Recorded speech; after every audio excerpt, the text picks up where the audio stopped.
sebenarnya cukup optimis ya, terutama dengan adanya IBC ini kita tahu bahwa ada yang bilang bahwa nikel is the new oil setelah uh, dengan adanya ini baru ya, inisiatif EV electric vehicle baru, di mana kalau kita lihat jumlah nikel, cadangan nikel Indonesia salah satu, kalau bukan terbesar, salah satu yang terbesar di dunia.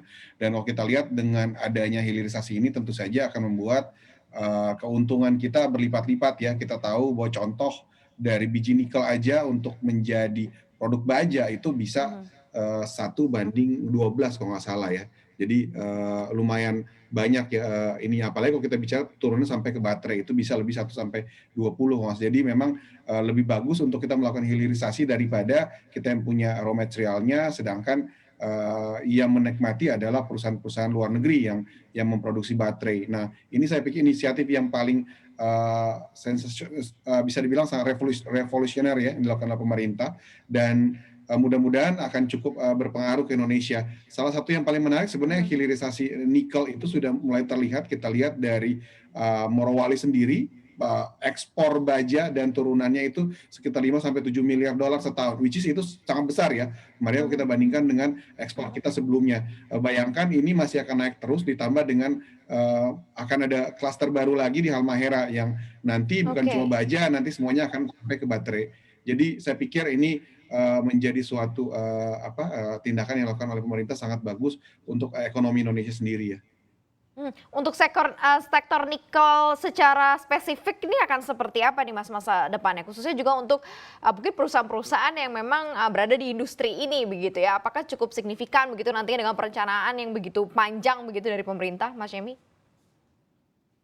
Ya, ini sebenarnya bagus buat perusahaan-perusahaan nikel yang selama ini cuma bergantung dari penjualan biji nikel ataupun ferronikelnya sendiri. Kalau mereka sendiri bisa langsung ke hilirnya seperti baja atau mungkin baterai langsung, jadi tidak akan terlalu terpengaruh dengan pergerakan daripada harga komoditinya. Karena kalau kita bicara misalkan harga baterai tentu saja akan stabil ya, tidak akan terlalu terpengaruh oleh harga nikel. Walaupun mungkin ada sedikit naik turun, tapi tidak sebesar penurunan daripada harga nikel, di mana pada waktu kita bicara let's say nikel tahun 2015 turun sampai ke level 10.000 atau itu sangat bahkan di bawah 10.000 ya, itu sangat memukul industri tambang Indonesia. Tetapi pada saat perusahaan-perusahaan tersebut memiliki hilirnya sendiri, yaitu pabrikan-pabrikan langsung, bukan cuma ke ferronikel tapi bisa ke baja atau bukan cuma nickel mate atau NPI, tapi bisa langsung ke baja atau bahkan langsung ke baterai, maka tentu saja tidak akan terpengaruh dengan penurunan pada harga nikel tersebut. Dan ini tentu saja akan sangat menguntungkan negara kita juga ya, karena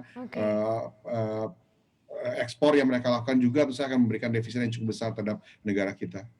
Ini juga meningkatkan minat daya beli di saham-saham berbasis sektor nikel nggak sih, atau industri nikel sendiri begitu ya, perusahaan nikel, karena seberapa besar sih appetite-nya juga begitu ya, investor atau investor asing khususnya begitu ya, melihat potensi yang ada terkait mengenai nikel ini begitu ya, yang kalau kita lihat cerminannya terhadap harga sahamnya nih Mas Jemi.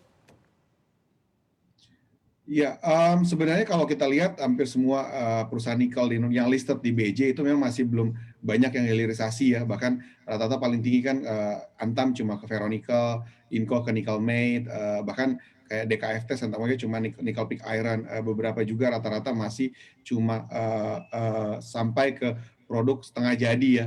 Memang yang ditunggu adalah memang kalau seandainya IBC ini terrealisasi, di mana kalau kita bayangkan pendapatannya mungkin akan bisa 3-4 kali lipat daripada saat ini. Jangan lupa untuk install aplikasi CNBC Indonesia yang tersedia di App Store dan Play Store, dan ikuti terus perkembangan ekonomi bisnis terkini hanya di CNBC Indonesia Beyond Business.